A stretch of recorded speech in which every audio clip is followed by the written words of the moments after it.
Every new habit you've ever forced into your life is a stretched rubber band. You can hold it with focus, with grit, with pure white-knuckled effort for a day, a week, maybe even a month. You know exactly what happens when your grip gets tired. This script will show you how to stop stretching the band, and instead, just get a new one. The reason your best intentions fail is buried in a conflict happening inside your brain every second, and you're about to learn how to end that war for good. That feeling of resistance when you try to do something new, that's cognitive dissonance. It's the mental friction you feel when your actions contradict your beliefs about who you are. If you believe deep down that you're an undisciplined person, every attempt to be disciplined feels like a lie. Your brain flags this as a system error. It expends enormous energy trying to resolve the conflict. It whispers, "This isn't you. Go back to normal, stop pretending." Willpower is the name we give to the act of fighting that whisper. It's the energy you burn pushing against your own self-concept, and like any muscle, it gets exhausted. This is why you can stick to a diet all day, only to find yourself eating ice cream out of the carton at 10 p.m. Your willpower muscle is spent. It has lost the battle against the person you believe yourself to be. The problem is the fight itself. You're treating change like an external enemy you have to conquer. It's a battle of you versus you. The strain is immense. Imagine trying to hold a beach ball underwater. You can do it, but the moment your attention wavers, the ball shoots back to the surface. That beach ball is your core identity. That's its natural resting state. Willpower is the constant downward pressure.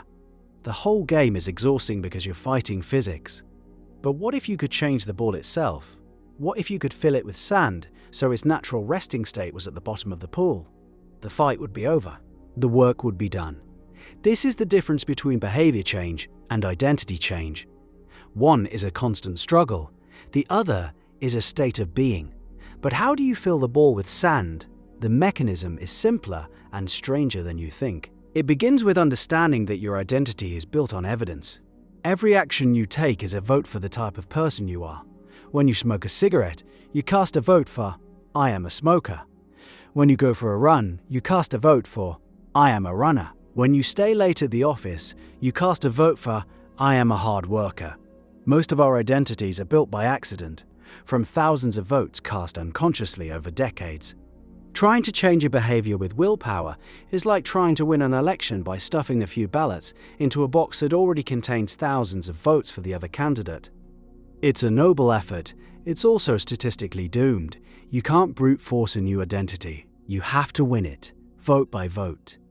And then researchers found a way to start a landslide. In 2007, psychologists Alia Crum and Ellen Langer ran a now famous experiment with hotel cleaning staff. They divided the maids from 7 different hotels into 2 groups. The first group was a control. They were told nothing. The second group was given a 15-minute presentation. The researchers simply informed them that the work they did every day, changing sheets, scrubbing bathrooms, vacuuming floors, was excellent exercise. They showed them charts comparing the calories burned making a bed to calories burned on a stationary bike. They reframed their daily work as a healthy, active lifestyle. That was it. No one was asked to change their behavior. No one was told to work harder or eat differently. They just changed the story. 4 weeks later, the results were staggering. The maids in the second group had lost an average of 2 pounds each. Their body fat percentage had dropped. Their blood pressure was lower. They even reported enjoying their jobs more. They had the measurable physiological benefits of exercise without changing their actions at all. The control group showed no change. What happened here? The maids in the second group started to see themselves differently. They weren't just cleaners. They were people who exercised regularly. They adopted the identity of an active person. And once that identity took hold, their bodies responded as if it were true. Their brains started looking for evidence to confirm this new belief. They probably took the stairs with a little more purpose. They likely scrubbed with a bit more vigor. Their subconscious behaviors aligned with their new identity. They started casting votes for "I am a healthy person" without even realizing it. The change happened from the inside out. This reveals the core secret. Behavior follows identity. You act in accordance with who you believe you are. This is where the willpower model completely breaks down. A person trying to quit smoking with willpower is still a smoker trying to quit. Their entire focus is on what they are resisting. Every hour they don't smoke is a victory against their own nature. Their identity is smoker. The actions are just a temporary protest. Contrast this with someone who adopts the identity of a non-smoker. What does a non-smoker do when offered a cigarette? They say, "No thanks, there's no internal battle, there's no decision to make. It's simply what a person like them does." The action is an effortless expression of their identity. The friction is gone. This works for everything. You don't try to read more. You become a reader. What do readers do? They read. They have books by their bed. They talk about books with friends. The identity generates the behaviors automatically. You want to get in shape. Stop trying to force yourself to go to the gym. Start building the identity of an athlete. What does an athlete do? They train. They eat well. They prioritize sleep. Even on days they don't feel like it, the identity provides the script. It answers the question, what would a person like me do in this situation? So how do you build a new identity from scratch, especially when you have decades of evidence pointing the other way? You start by rigging the election. You make the new votes incredibly small. So small, they are easier to cast than to ignore. Want to become a writer?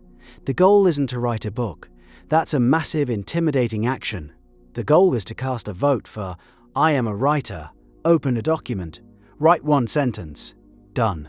Vote cast. Want to become a meditator? Don't try to meditate for 20 minutes. Sit down and breathe deeply once. Vote cast. This is often called the 2-minute rule. Any new habit should be scaled down to something that takes less than 2 minutes to do. Read one page. Do one push-up. Put on your running shoes and tie them. That's it. The point of these tiny actions is to provide evidence. They are undeniable proof. You can't argue with it. You just wrote a sentence. That's something writers do.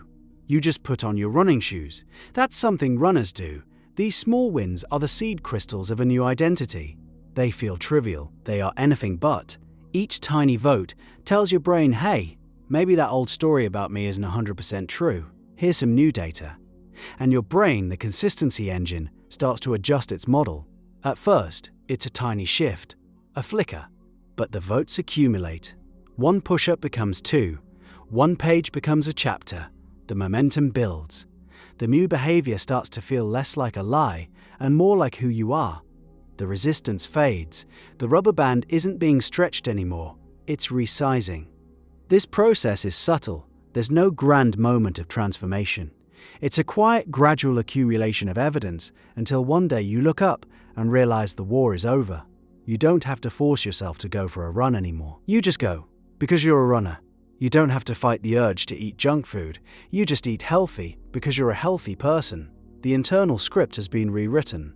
You've had friends who moved to a new city and came back 6 months later almost like a different person. They talk differently, dress differently, care about new things. Their environment gave them an opportunity to cast a flood of new votes. They were surrounded by new people with new norms. The old identity had no evidence to support it, so it withered. You can create that same effect for yourself, deliberately. You can design an environment and a set of tiny routines that cast a constant stream of votes for the person you want to become. The most difficult part is forgiving your past self. All those years you cast votes for an identity you no longer want. They happened. That data exists. But the ballot box is always open. The future is unwritten. You get to decide which candidate to support today. Willpower is demanding that you act in a way that is inconsistent with your beliefs. It's a recipe for burnout. Identity change is about slowly, deliberately changing your beliefs about yourself and then letting your actions follow naturally. It's the difference between swimming against the current and simply turning around to swim with it. The effort required drops to almost zero. The direction becomes your new default. Look at any area of your life where you feel stuck. The identity you hold in that area is the anchor keeping you there. A person who believes they are bad with money will always find a way to get rid of it. Giving them a budget is like giving a map to someone who doesn't want to leave the room. The problem isn't the map. It's the identity. The first step is to decide who you want to be. Be specific. Write it down. I am a person who is in control of their finances. I am a patient parent. I am a musician. Let go of the outcome. The goal isn't to save $1,000 or to write a song. The goal is to cast one single vote. What's the 2-minute version? Open your banking app and look at your balance. That's a vote for financial awareness. Pick up your guitar and play one chord. That's a vote for being a musician. This is a quiet revolution. It takes place in the small moments of your day. It's the decision to take the stairs, to drink a glass of water, to write one email, to put your shoes away.